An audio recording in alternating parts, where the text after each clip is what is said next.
Hello दोस्तों, कैसे हैं आप? उम्मीद है आप ठीक होंगे। दोस्तों, आज मोमिन मलिक साहब ने प्रेस कॉन्फ्रेंस की, उसके हवाले से मुझे बातचीत करनी है। आप देख रहे हैं प्रोफेसर साद अली थईन यूट्यूब चैनल।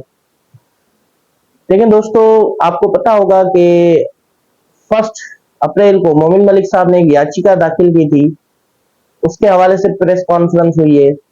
जब सीमा ने मैरिज एनिवर्सरी फेक मनाई और उसके बाद सीमा ने ये क्लेम किया कि नेपाल में सीमा ने शादी की है सचिन से, जो कि एक झूठा क्लेम है। लीगली उसकी शादी नहीं हुई। देखिए दोस्तों, जो शादी होती है वो लीगली शादी होती है। शादी की आपको आजादी है, लेकिन एक तरीकेकार होता है। एक मुल्क में आप रहते हैं, या इंटरनेशनल लॉज होते हैं या नेशनल लॉज होते हैं, वो आपको मानने पड़ते हैं। अब सीमा ने किसी भी नेशनल लॉ को नहीं माना, ना ही मजहबी तरीके से शादी की है।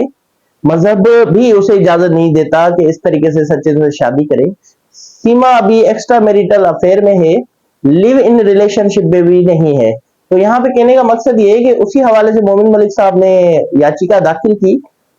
रिसोर्सेज से पता चला है और मोमिन मलिक साहब से भी बात हुई है। उस लिहाज से मोमिन मलिक साहब जो है, उन्होंने जो याचिका दाखिल की है, उस याचिका में ये है कि मोमिन मलिक साहब, पहले आपको पता होगा कि डिक्लेरेशन का मोमिन मलिक साहब ने सूट फाइल किया था, जो सिविल नेचर का कानून है। उसके तहत उनकी बात नहीं सुनी गई और ये कहा गया कि जो सीनियर सिविल जज था, उसने कहा कि ये मेरी हद में नहीं है। हद लॉ में इसको हम जुरिस्डिक्शन कहते हैं। तो उसके बाद सेशन कोर्ट में याचिका दाखिल की गई कि भाई ये इस चीज का फैसला किया जाए और इनको सजा दी जाए कि ये फेक मैरिज एनिवर्सरी मना रहे हैं और इन्होंने ये चीज की। तो उस पर बहस मुबाहिसा हुआ। जज ने केस एडमिट कर लिया। आपको पता होना चाहिए कि एडमिट करने का मकसद क्या होता है। एडमिट करने का मकसद ये होता है कि मान लेना कि हाँ, ये जो शादी है ये झूठी है।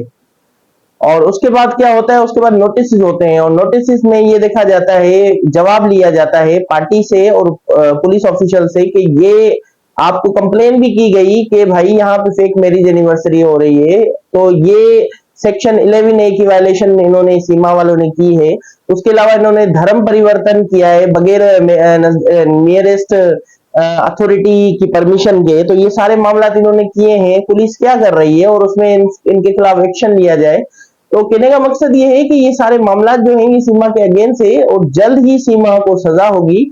तो ये बहुत बड़ी ब्रेकिंग न्यूज है। मोमिन मलिक साहब इन एक्शन है और जल्द से जल्द जो है इस पे जो है कार्रवाई होगी, एक्शन लिया जाएगा सीमा के अगेंस्ट। और अच्छा, एक और चीज आपको मुझे बतानी है। देखें, ये चीज आप ना करें।